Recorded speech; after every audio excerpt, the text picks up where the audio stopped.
Elizabeth too seemed to rejuvenate. In August, she rode for 10 miles and then went hunting. She was aged almost 69, and yet she boasted she was in better health than she'd been for 10 years. It was an Indian summer, glorious but brief. It could not last.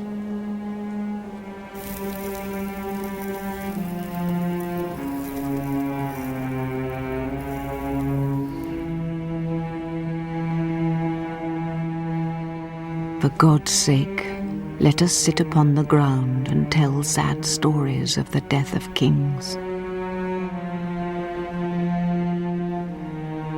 Let's talk of graves, of worms and epitaphs. Make dust our paper, and with rainy eyes write sorrow on the bosom of the earth.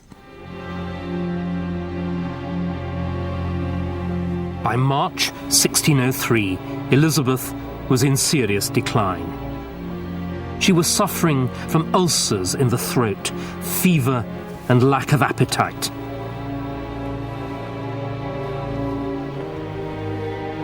Against all advice, she refused to go to bed. Cecil, unwisely, insisted that she must. Little man, the word must is not to be used to princes. But ye know that I must die, and that makes thee so presumptuous. If you were in the habit of seeing such things in your bed, as I do when in mine, you would not persuade me to go there.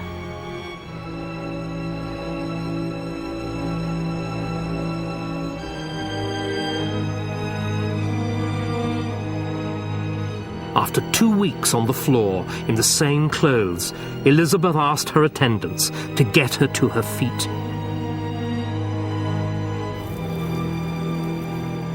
But still, she did not go to bed.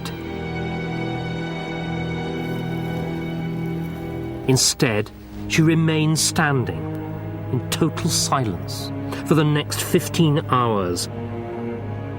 She appeared already in a manner insensible, holding her finger continually in her mouth, with her eyes open and fixed to the ground.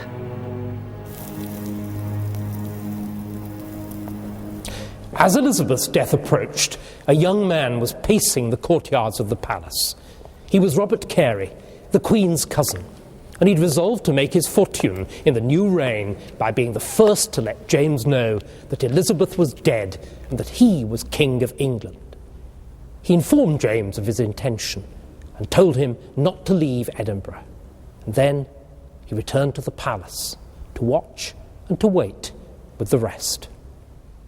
O Almighty God, with whom do live the spirits of just men made perfect, after they are delivered from their earthly prison. Elizabeth was preparing herself for the end.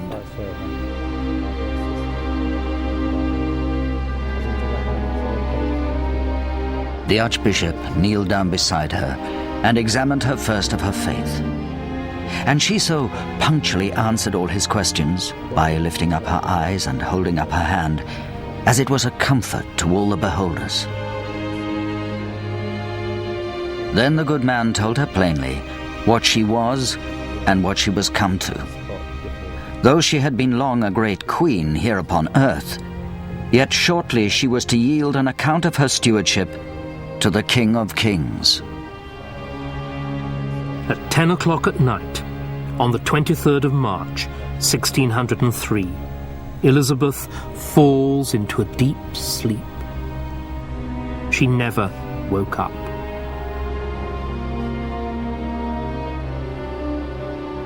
Three days later, James VI was proclaimed as Elizabeth's successor at Holyrood Palace in Edinburgh.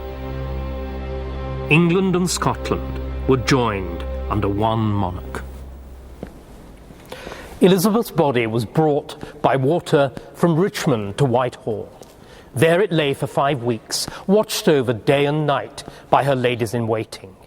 Then it was taken to Westminster Abbey for burial. The funeral effigy on top of the coffin was so lifelike that from the great crowds lining the route, nothing was heard but a general sighing, groaning, and weeping. Elizabeth the woman was dead, but the achievement of Gloriana, the great Queen of England, lived on.